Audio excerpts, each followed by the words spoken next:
Chapter 11. How to use a, an and the.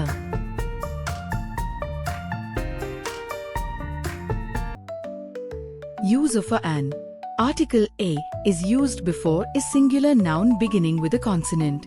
Article an is followed by a singular noun beginning with a vowel. A cat. A bird. A book. A man.